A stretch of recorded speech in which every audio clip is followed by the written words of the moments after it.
Hello guys, welcome back. She Loves God here.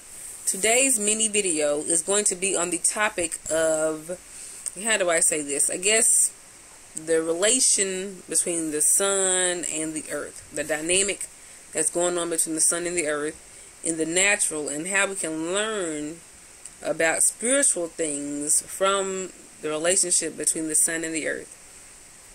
And I like to just look at nature and learn things about God. I feel as if, you can learn something about the creator or the designer of something just by looking at their creation. I can look at a child and maybe guess what their parents are like.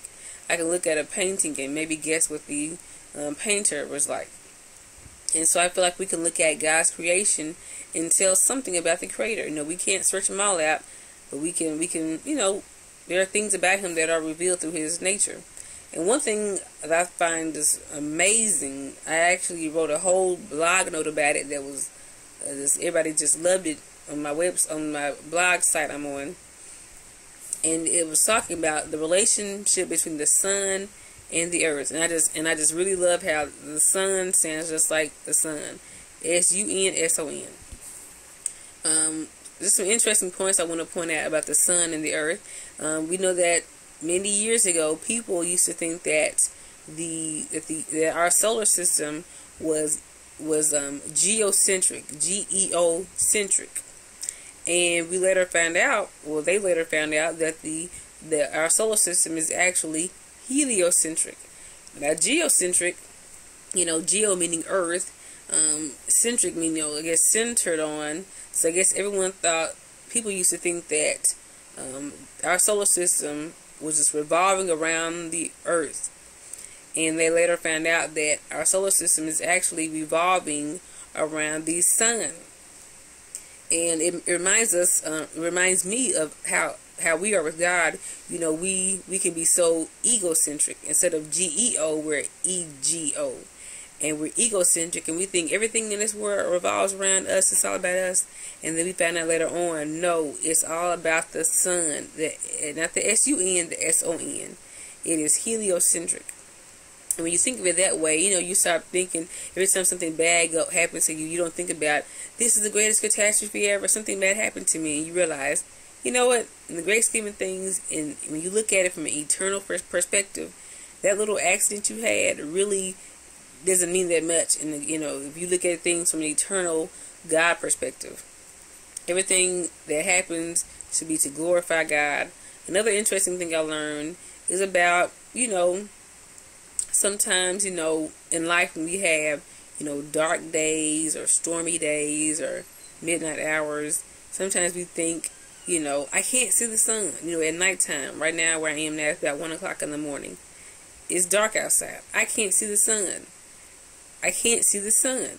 And when it's late in the midnight hour in our spiritual lives, we feel like we can't see the sun. We feel like we can't see God. But God He's always there. The sun has never had a day off. The sun is always there. Also, when it's stormy outside, if you're going through storms, spiritual storms in your life, you may feel alone. You may feel like the sun is not there. God is not there. I don't see the sun. Because when it's storming outside, you're not going to see the sun because there are clouds in the way. The clouds in the sky are going to block your view of the sun, but the sun is always there. Like I said, it's never had a day off. And so there are times in our life when we go through things in the spirit where we start to doubt the existence of the sun. We're like, is he really there? But then if you actually study, I guess the word astronomy, you understand that when the earth rotates on its axis, it's going to be nighttime on half of the planet and daytime on the other half of the planet. And the sun is still there. The sun has never moved. Remember, we're revolving around the sun. So the sun is not going out there into the universe somewhere. It's not going out there somewhere in the Milky Way galaxy. The sun is where it's always been. If we don't see the sun, it's because we've turned our backs on God. We've rotated to the midnight hour. We rotated on our backs on God. If we can't see him during a storm, it's because they're just temporarily. Like I told you, storms are temporary. I said that in the past video.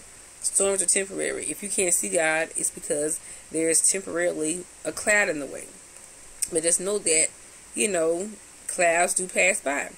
And so I've learned in my life that when I go through hard times, I know that God is there. Like, I've been through some things where like recently where I'm just like, God, I don't feel you. God, I don't feel you with me. I don't feel you with me. Which leads me to another point. You know, the relationship of the sun to the earth during seasons. You know, in the wintertime, you don't feel the sun as much. You feel like, has the sun left us? It's so freezing here. Everything's frozen. Everything's dying. Everything's covered with snow and ice. And you're like, is God still here? And he's where he's always been.